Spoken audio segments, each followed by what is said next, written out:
ఈరోజు కూసుమంచి మండలంలో బహుజన్ సమాజ్ పార్టీ మండల కమిటీ కూసుమంచి మండల కమిటీ వేయడం జరిగింది. ఈ మండల కమిటీలో ఒక బీసీ వర్గానికి సంబంధించినటువంటి శీలం రామకృష్ణ అని పాలేరు గ్రామస్తుడిని ఈరోజు మేము మండల అధ్యక్షుడిగా ప్రకటించడం జరుగుతున్నది.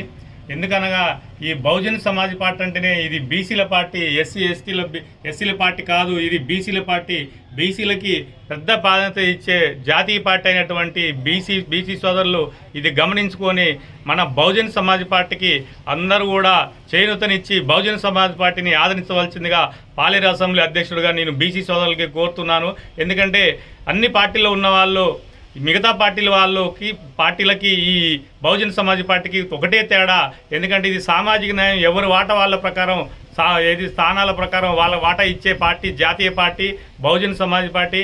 బీసీ సోదరులారా, మీరు ఎన్ని రోజులున్నా అగ్రకులాల పార్టీలో ఉండి వాళ్ళకి జెండాలు మోయడానికి వారి వెంట తిరగడానికి వాళ్ళకి జేకొట్టడానికి తప్ప మనల్ని వాడుకొని మనం పిప్పిని చేసి కింద పడేసే విధంగా పారేసే విధంగా చూస్తున్నారు. దయచేసి బీసీ సోదరులారా, ఇప్పటికైనా మీరు అర్థం చేసుకొని ఏ పార్టీ అయితే మనకి ఎవరు లీడర్ అయితే అర్థం చేసుకొని మనం బీసీ సోదరులు ఎస్సీ సోదరులు ఎక్కువ ఉన్నాం, మనందరం కలిస్తే మందే రాజ్యం. దయచేసి ఆ విధంగా ఆలోచించి బహుజన సమాజ్ పార్టీని ఆదరించవలసిందిగా, అదేవిధంగా కూసుమంచి మండలంలో రామకృష్ణని కూడా ఆదరించవలసిందిగా కోరుకుంటున్నాం.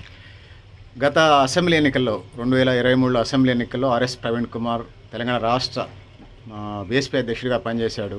ఎన్నికల తర్వాత కారణాలు పబ్లిక్ తెలిసిన అంశమే, టీవీలో పేపర్లో వచ్చింది. ఆయన వెళ్ళిపోయిన తర్వాత బీఎస్పీ పరిస్థితి ప్రస్తుతం అట్లుంది.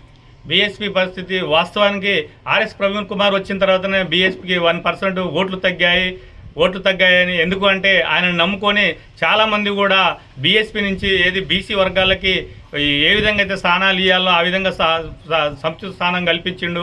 అయినా కానీ ఆయన నమ్ముకొని మేము బీసీ వర్గంలో బీఎస్పీ అనే ఆలోచనతో వచ్చాం. అయినా కానీ ఆయన పోయినంత లోపల బీఎస్పీ అనేది ఏం తక్కువేం కాదు. బీసీ సోదరులు ఎస్సీ సోదరులు అందరం కూడా గమనించుకున్నాం, ఎవరి స్వార్థం వాళ్ళే చూసుకుంటున్నారు. దయచేసి ఆయన పోయినంత లోపల ఎక్కడ నిల్చోవాల్సిన అవసరం లేదు.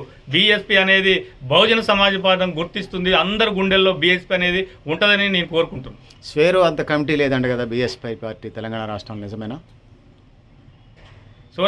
స్వేర కమిటీలు కూడా ఉన్నాయి కానీ అంత ఇన్యాక్టివ్ ఉన్నాయి, యాక్టివ్ లేవు.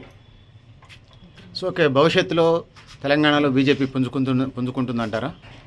బీజేపీ అనేది బీఎస్పీ అనేది కంపల్సరీగా ఇప్పుడు జాతీయ పార్టీ. అది ఇప్పుడు బీఆర్ఎస్ తర్వాత జాతీయ పార్టీలలో కాంగ్రెస్ తర్వాత ఓన్లీ బీఎస్పీ ఉంది. బీఎస్పీ ఆదరిస్తున్నారు జనాలు. కాకపోతే బీఎస్పీ అనేది ఇది బూర్జో పార్టీలు ఏ విధంగా అయితే జనాలని డబ్బులు పెట్టి కొనుక్కుంటున్నారో అలాంటి పార్టీ కాదు ఇది. దయచేసి ఎవరు ఆత్మగౌరవం నిలబెట్టుకోవాలని, ఎవరు గౌరవంగా బతకాలంటే బీఎస్పీని ఆదరించే పరిస్థితి వస్తుంది.